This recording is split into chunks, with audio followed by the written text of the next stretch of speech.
سیکھو سکھاؤ.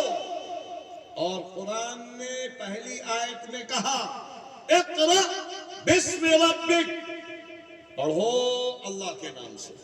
یہ نہیں کہا کیا کیا پڑھو، اس لیے کہ اگر اس کو اللہ بیان کر دیتا تو اتنی بڑی کتاب ہو جاتی کہ لاکھوں جلدوں میں ہو جاتی.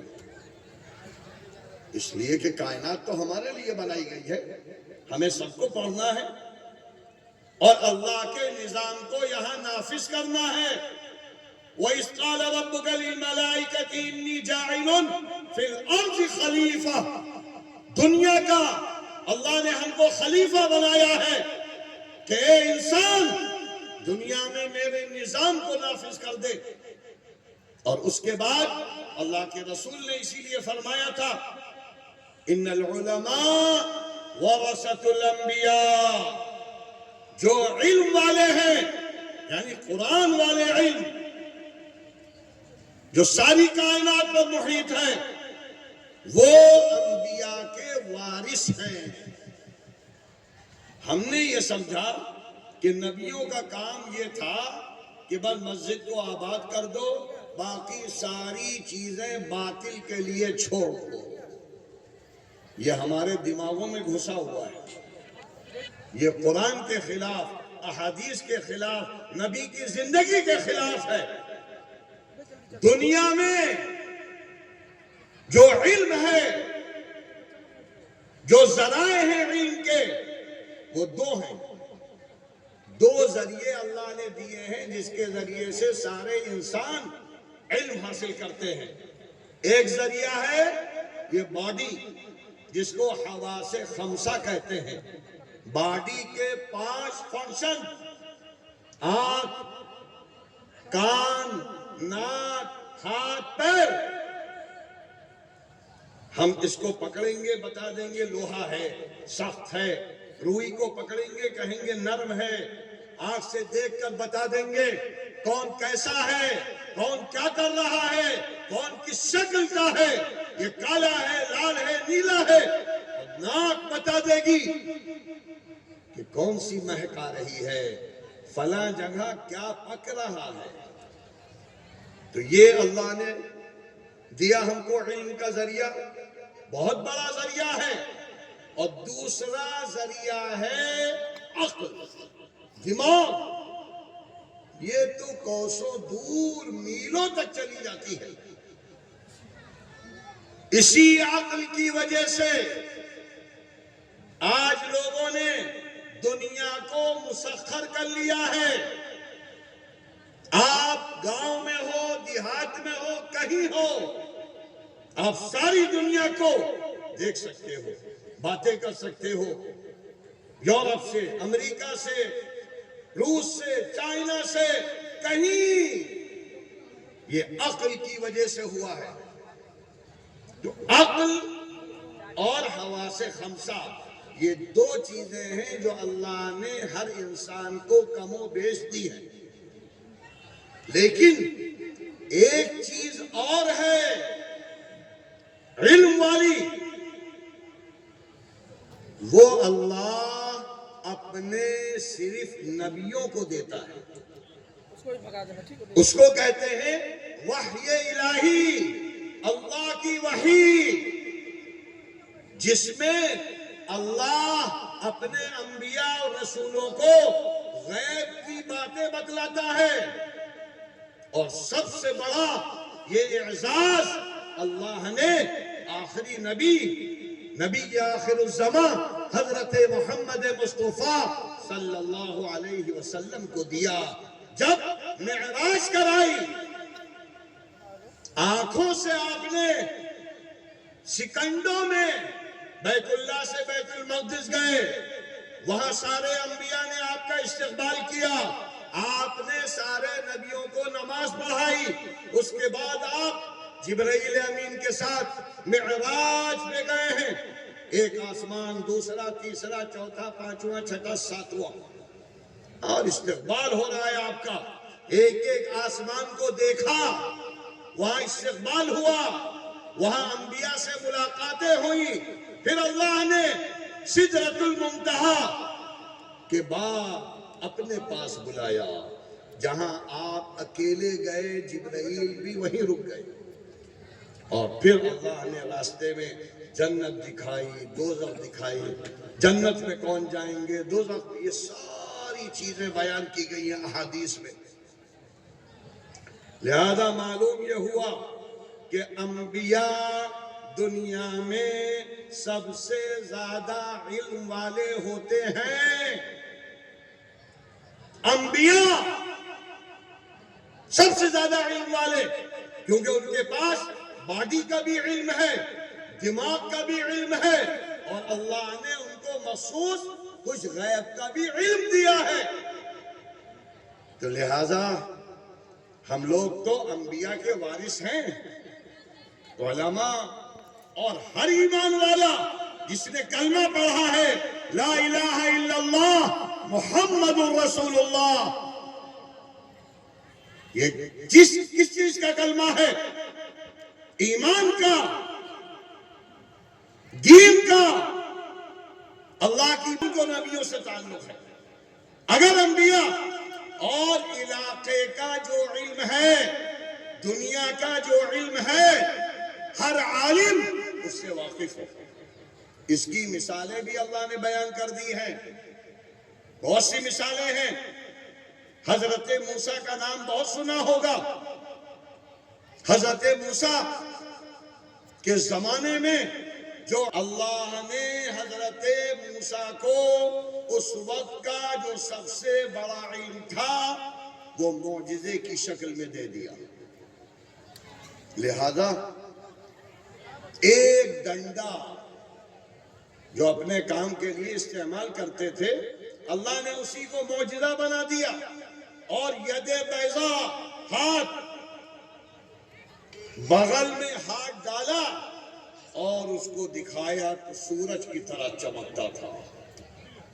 ڈنڈا جو کام کاج کا تھا، لیکن اللہ کے حکم سے جب پورا میدان سجایا گیا، حضرت موسیٰ کے زمانے کے سارے جادوگر آ گئے، سب نے اپنا عمل دکھایا. اللہ نے حضرت موسیٰ سے کہا اب یہ تم ڈنڈا ڈالو. اور جیسے ہی حضرت موسیٰ نے میدان میں وہ ڈنڈا ڈالا تو وہ ہزاروں سانپ بچھو سب کھا گیا. جو علم والے ہوتے ہیں ان کو معلوم ہوتا ہے کہ علم والوں کی قدر کیا ہے، صحیح کون ہے. لہذا فوراً جو بڑے بڑے ملک کے جادوگر تھے سب سجدے میں گر گئے اور کہنے لگے آمنا برب ہارون و موسیٰ. ارے ہم نے موسیٰ کے رب کو مان لیا، کیونکہ ہمارا تو جادو تھا اور یہ علم حقیقی ہے جو اللہ کی طرف سے دیا گیا ہے. تو لہذا سب سے زیادہ دنیا میں علم والے رسول ہوتے ہیں، انبیاء ہوتے ہیں. دوسری مثال حضرت عیسیٰ. حضرت عیسیٰ کے زمانے میں فن ڈاکٹری، فن طبابت عروج پر تھی. نبض دیکھ کر بتا دیتے تھے کیا بیماری ہے، کیا ہے، دوا دے دی، شفا ہو گئی.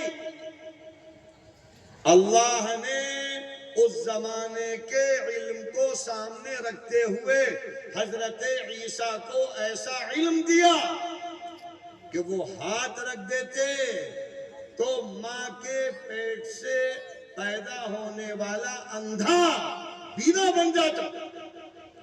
کوڑھی کے ہاتھ رکھ دیتے تو جسم کے داغ ختم ہو جاتے. یہاں تک کہ اللہ کے حکم سے کوئی مردہ ہو گیا، اس پر پھونک دیا تو وہ کھڑا ہو جاتا تھا. یہاں تک کہ اللہ نے کہا مٹی کے پرندے بناؤ، چیزیں بناؤ، اور بنانے کے بعد پھونک مار دو، وہ زندہ پرندے بن جائیں گے.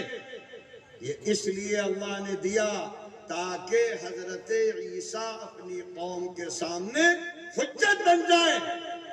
اور تیسری مثال ہمارے نبی کی ہے، نبی آخر الزمان حضرت محمد مصطفیٰ صلی اللہ علیہ وسلم، جن کے زمانے میں یہ زبان کا جادو چلتا تھا، سارے مکے کے اطراف کے عرب کہتے تھے ہم ہیں بولنے والے اور ساری دنیا عجم ہے گونگی۔ تو اللہ نے کہا ٹھیک ہے، ہم بھی اپنے نبی کو وہی طلاقت دیں گے، وہی زبان دیں گے۔ تو اللہ نے پھر ان سے مقابلے کے لیے قرآن اتارا، اور قرآن نے بھی چیلنج کرنا شروع کیا، اے مکے والو، تمہیں ناز ہے اپنی زبان پر، تم کو ناز ہے، عزت و ذلت کے فیصلے کرتے ہو اشعار کے ذریعے سے، ذرا قرآن جیسا کلام بنا لاؤ۔ اگر تم زبان آور ہو، یہ بھی الف با تا سا سے بنا ہے، اس کے حروف الگ نہیں ہیں، اسی لیے قرآن نے کہا الف لام میم حامیم یاسین کاف ہا یا عین، ارے یہی حروف ہجا جو تم ادا کرتے ہو وہی اللہ نے بنایا ہے، لاؤ بنا کر۔ نہیں بنا پا رہے تھے تو پھر اللہ نے کہا ارے کم سے کم چند صورتیں بنا لاؤ، 10 سور، نہیں بنا پا رہے ایک سورت ہی بنا لاؤ۔ اور پھر آخر میں اللہ نے کہا قُلْ لَئِنِ اجْتَمَعَتِ الْإِنسُ وَالْجِنُّ عَلَىٰ أَن يَأْتُوا بِمِثْلِ هَٰذَا الْقُرْآنِ۔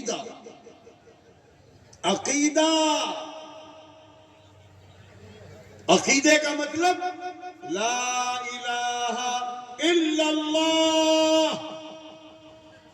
کتنا مسلمان ہے جو لا الہ الا اللہ زبان سے کہہ رہا ہے لیکن وہ اصلاً اس کا منکر ہے۔ لا الہ کوئی نہیں ہے، کوئی نہیں، نہ خالق ہے، نہ مالک ہے، نہ رازق ہے، نہ داتا ہے، نہ موت دیتا ہے، نہ زندگی دیتا ہے، نہ اولاد دیتا ہے، کوئی کچھ نہیں کر سکتا الا اللہ، سوائے اللہ۔ چلے جاؤ دنیا میں، دسیوں جگہ قبروں سے مانگا جا رہا ہے، مردوں سے مانگا جا رہا ہے، اور بعض جگہوں پر تو اجمیر چلے جاؤ، نظام الدین چلے جاؤ، باقاعدہ چکر لگا کر کہا جاتا ہے کہ تمہارا حج ہو گیا۔ یہ تو سری دین کے خلاف ہیں۔ امت نے قرآن چھوڑا، اگر امت قرآن پڑھ رہی ہوتی، اگر امت کے پاس نبی پاک، نبی آخر الزمان کا عمل ہوتا تو کوئی قریب نہ جاتا۔ ہمارے نبی نے تو اپنے چہیتے داماد علی مرتضیٰ سے کہا کہ جاؤ قبرستان، جہاں بھی پکی قبریں ہیں سب کو توڑ ڈالو، ختم کر ڈالو۔ اور اللہ کے رسول نے اپنے بارے میں دعا کی تھی کہ اے اللہ ہماری قبر کو کبھی بت خانہ نہ بنانا۔ جب نبی کی قبر بت خانہ نہیں بن سکتی، جب نبی سے مانگا نہیں جا سکتا، مانگنا ہے اللہ سے، داتا اللہ ہے، تو ہم نے کون سا عقیدہ ہے ہمارا؟ کہاں چلے گئے ہم؟ اور کسی کو سمجھاؤ تو یہ دماغ میں نہیں آتا، کیونکہ ان کے بڑوں نے ان کو غلط سمجھایا ہے۔ کل وہ آخرت میں اللہ کو کیا منہ دکھائیں گے؟ لیکن اللہ تم سے کہے گا، تمہارے بڑوں نے جو بھی کیا اللہ تم سے کہے گا ہم نے تو محمد عربی خاتم النبیین رحمت للعالمین کو بڑا بنایا تھا، تم نے ان کو چھوٹا کر دیا، اور ان کو چھوٹا کر کے بعد میں آنے والے بڑے بڑے حضرت بن گئے۔ کیا جواب دو گے؟ اور قرآن کہے گا اے اللہ تو نے کلام اتارا تھا اور چیخ رہا تھا تیرا کلام، اور تیرے کلام کی تشریح تیرے نبی نے بار بار کی. یہ مومن نہیں، یہ مشرک ہیں، مشرک ہیں، مشرک ہیں.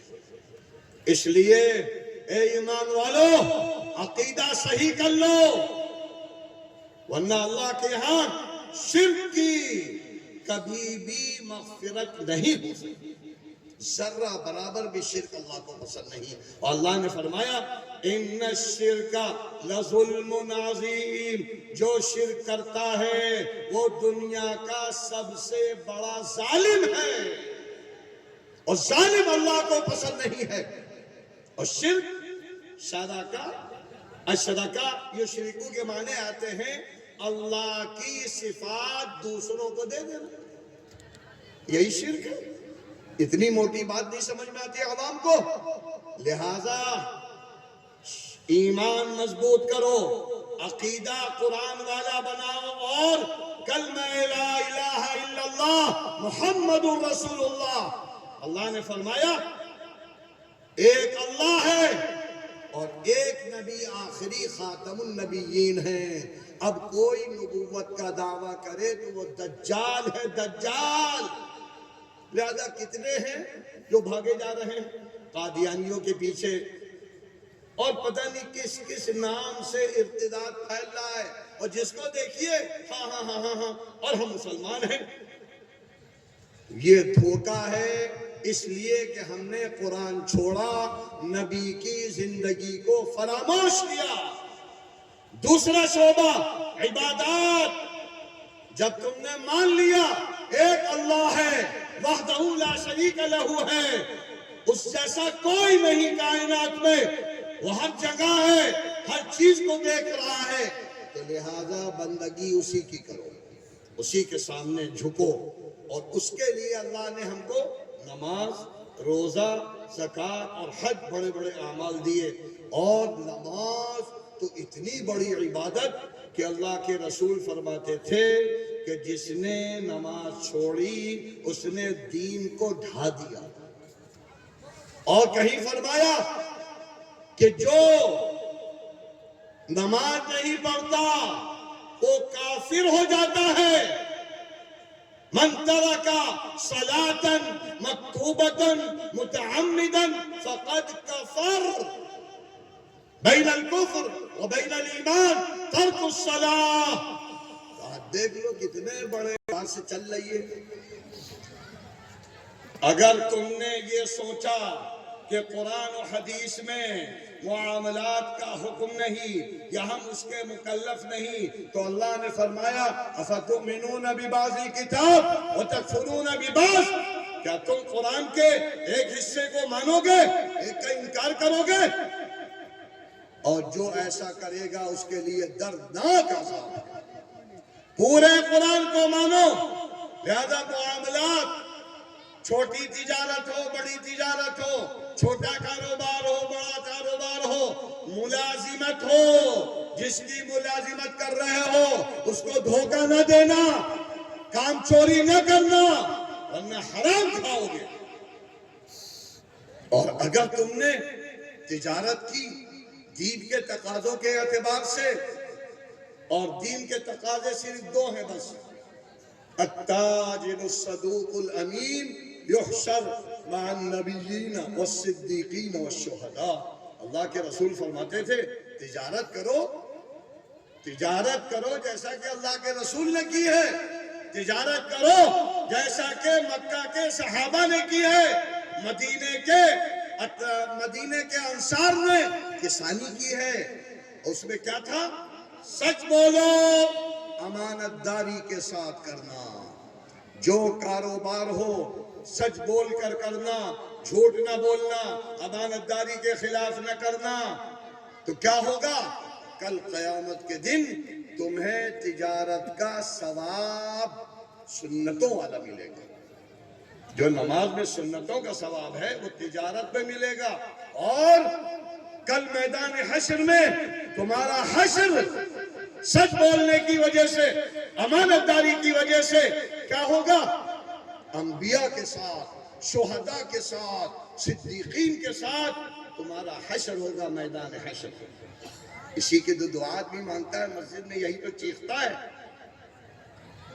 اس لیے ایک کاروبار کرنے والوں اپنے محنت کی کمائی کو حرام نہ بناؤ.